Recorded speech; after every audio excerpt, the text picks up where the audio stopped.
Hi, I'm Dave Wurzel, and you're watching PHTV4 Spotlight. Today's Spotlight is on the food pantry at the Palos Methodist Church in Palos Heights on Harlem Avenue.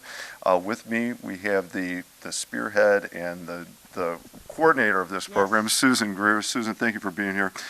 Can you tell us first a little bit, because we want to talk about who the food pantry serves and what types of things you can provide, but can you give us a little bit first on who accesses the food pantry and how do they do that? A person can either go on the website for the church, the Chicago Food Depository, to find out what our hours are and such, but it's also on our marquee. And we are here every Tuesday to serve you from 10 in the morning till 2 in the afternoon. Anyone that lives in Cook County can come, and if you need us every week, you can come every week. So if somebody needs some type of the food items or the things that you provide, and maybe we could talk about that for a second, specifically what those things are. Tuesday is when that pickup will take place, right? Okay, what are the items that you provide for people? They'll get fresh, not fresh, but frozen meats, canned goods, vegetables, canned beans, we have dried beans, we have canned fruit, peanut butter, jelly, spaghetti, noodles, anything to go with that, juice, flour, oil. Yeah, cereal? Are you looking at the cereal? I'm looking at the cereal. So a whole variety of food items that somebody might need to kind of get through. Okay, and I think you do some other things first, but how about, that's for the people who are in need. What if I'm somebody out there who's like, this is a good thing, I want to support them. What can they bring, how do they bring it to you? They can bring it mainly on Mondays and Tuesdays because we are here, or they can drop it off at the church. There is a cabinet on the east side of the church that they can put their products in. If they would like to give us money, they can make the check out to the Palos United Methodist Church and put food pantry in the memo. And we are trying to put an addition on the church at this time for more storage for the pantry items. So money always works. All right, so stop Monday or Tuesday, you can stop by, but also, yes, and you have a cabinet on the west side of the building. There's a little, recessed doorway there. So find the great cabinet. People east side. East side, I'm sorry. Oh gosh, the west side put them on Harlem. On the east side of the building, behind the church, you'll find a great cabinet that you can drop off items. So you talked about food items, but you also take and distribute other items as well, I believe, right?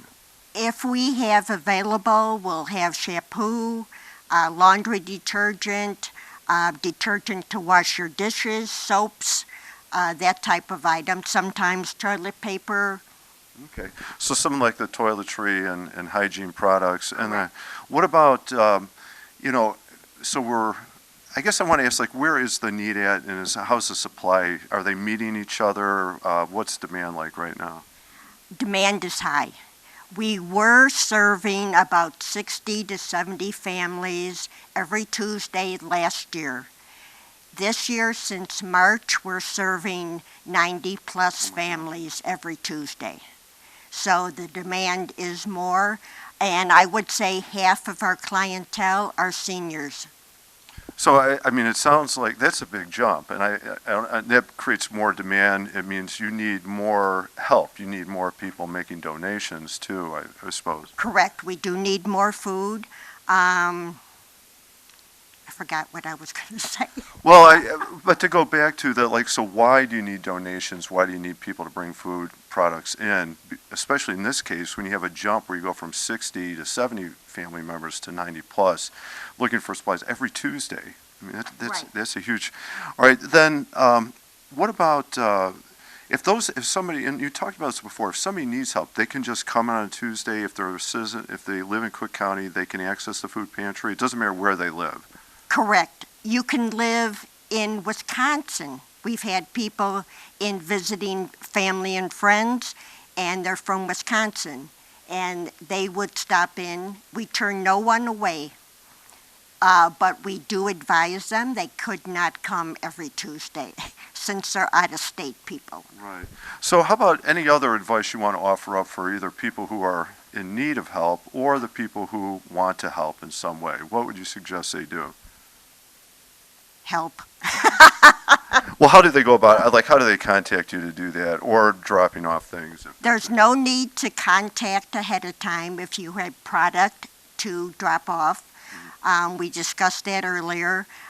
If you are a person in need, just come 10 o'clock on Tuesday with an ID, and we will service you. You get to choose your own food. We do not give you a box of food to take. Okay, so they're going to take or ask for what you have as available and only what they need. All right. Well, again, thank you very much for what you do. It sounds like very, very important work, especially now with the demand being what it is.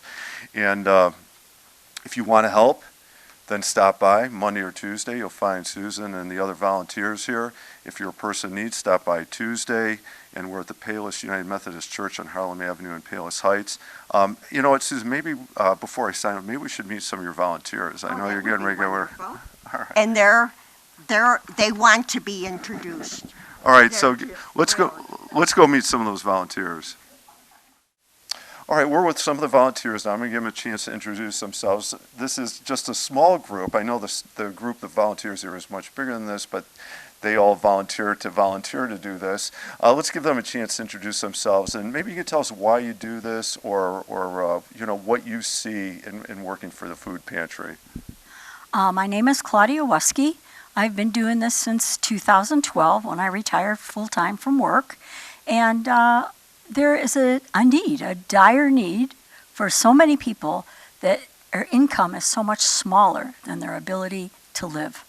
I was to say that's the issue, because now you're talking about food. You're not talking about like buying another shirt or buying a pair. You're talking about surviving. You need food. Right. Congratulations on 11 years. That is quite a commitment. Thank you. Let's continue. Go ahead. My name is Byron J. Sanders. I've been doing this for 3 years. I enjoy helping my fellow man. It's a good feeling. Isn't it rewarding that way? Yes, it is. My name is Carrie Mallory, and I really don't know how long I've been doing it because I came from the other church, but I worked.